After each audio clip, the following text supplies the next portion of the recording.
जी मुझे एक कहानी मौसूल हुई है ईमेल के ज़रिए। तो उन्होंने मुझसे रिक्वेस्ट की थी कि इस कहानी को मैं अपने चैनल पे सुनाऊँ। एक्चुअली मैंने इस पे ज़्यादा इन्वेस्टिगेशन नहीं की है, मेरी ज़्यादा रिसर्च नहीं है। मैं एज़ इट इज़ सुना रही हूँ, जैसे उन्होंने मुझे ईमेल में भेजी है। लेकिन इसके बारे में हाँ, अलबत्ता मुझे याद आता है कि मैंने कहीं ज़िक्र ज़रूर सुना था, लेकिन मुझे क्योंकि ठीक से याद नहीं आ रहा मैंने कहाँ सुना था, मुझे किसने इसके बारे में बताया था। लेकिन ख़ैर इस ईमेल की वजह से मुझे थोड़ा बहुत तो याद आया है, लेकिन ज़्यादा याद नहीं आया, तो मैं एज़ इट इज़ ये आपको सुना देती हूँ, तो आप सुन लीजिए।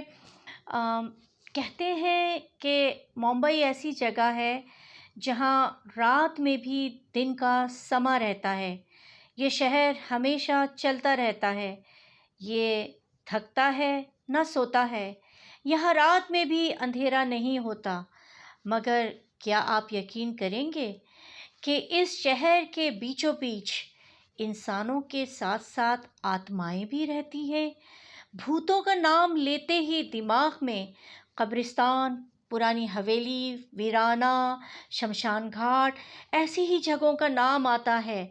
मगर जिस आत्मा की कहानी मैं आज आपको बता रही हूँ, ये किसी सुनसान जगह पर नहीं, बल्कि मुंबई शहर के बीचों बीच आबाद चौल के दरमियान भटकती हुई एक आत्मा की है।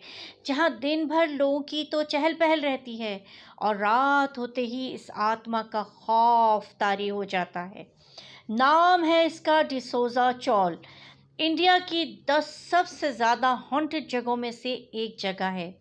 यहाँ एक स्कूल के आसपास की ये कहानी है कि इस चौल के बारे में कहा जाता है कि इस चौल के आसपास एक चुड़ैल की आत्मा भटकती है।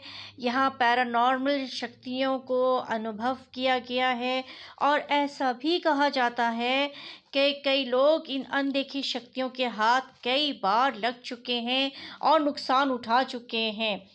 मगर आखिर कौन है ये चुड़ैल? ये आत्मा किसकी है जिसने लोगों को तंग किया हुआ है? बज़ाहिर तो उसने आज तक किसी को इतना बड़ा नुकसान नहीं पहुंचाया, मगर वो बार-बार नज़र आके लोगों को डराती ज़रूर है।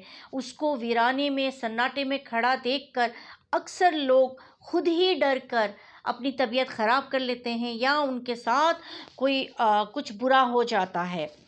अच्छा, ये ऐसी कहानी है जिसके बारे में लोग यही सोचते रहते हैं कि भाई ये कौन है, ये किसकी आत्मा है जिसके भटकने की कहानी पूरे मुंबई क्या पूरी दुनिया में जगह जगह मशहूर हो चुकी है। अब इसकी कहानी यह है कि कहते हैं कि ये भूतनी सालों पहले इसी चौल में रहती थी और इसका नाम था सलोचना। वो करीब के कुएं से रोज पानी भरने जाया करती थी और इसी तरह एक रात वो कुएं पर पानी भरने गई तो चबूतरा गीला होने की वजह से उसका पैर फिसल गया और वो कुएं में गिर गई। कुएं में गिरने के बाद वो बहुत देर तक मदद के लोगों को पुकारती रही, बचने की कोशिश करती रही, लेकिन चौल में रहने वाला कोई भी इसकी मदद को नहीं आया और इस तरह वो कुएं में दम घुटने की वजह से मर गई, क्योंकि कुएं से बाहर आने के लिए कोई भी तरीका नहीं था सिवाय इसके कि कोई बाहर से रस्सी डालकर या किसी और तरीके से इसको बाहर निकाल लेता। मगर ऐसा हुआ नहीं और वो इस तरह कुएं ही में दम घुटने से मर गई। सलोचना तो मर गई, मगर अब ये कहा जाता है कि इस घटना के बाद से इसकी आत्मा इस कुएं के इर्द गिर्द घूमती रहती है और जब अगर कोई रात के वक्त इस कुएं के पास से अकेला गुजरता है तो इन्हें वो महिला, वो औरत दिखाई देती है, लेकिन वो आत्मा किसी को कोई नुकसान नहीं पहुंचाती। राम साकिब बिल्डिंग के कंपाउंड में जो ये कुआं है, इस कुएं को अब सील कर दिया गया है ताकि वो आत्मा किसी को अब कोई और नुकसान ना पहुंचा सके। और इस जगह को लेकिन आज भी लोगों का दावा है कि उन्होंने इस आत्मा को वहां देखा है, जबकि इस जगह को सील भी कर दिया गया है जहां वो घटना घटी थी। मगर इसके बावजूद वो आत्मा अब भी लोगों को नज़र आती है। ख़ासकर अमावस की हर रात को ये आत्मा इस जगह ज़रूर नज़र आती है और सुबह होने से पहले गायब हो जाती है।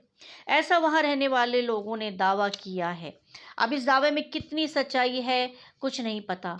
सुलोचना की आत्मा के खौफ में अब लोग इस प्रेत आत्मा के लिए प्रार्थना करते हैं, इस प्रेत आत्मा की शांति के लिए।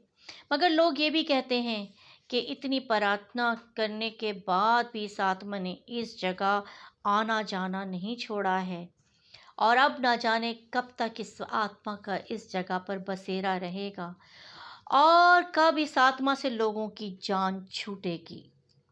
तो ये थी वो कहानी जो मुझे ईमेल के ज़रिए मिली है। ये मुंबई शहर की बीचों बीच एक चौल है जिसका नाम है डिसोज़ा चौल। ये वहाँ की कहानी है, वहाँ काफ़ी मशहूर है, हर शख्स पहचानता है।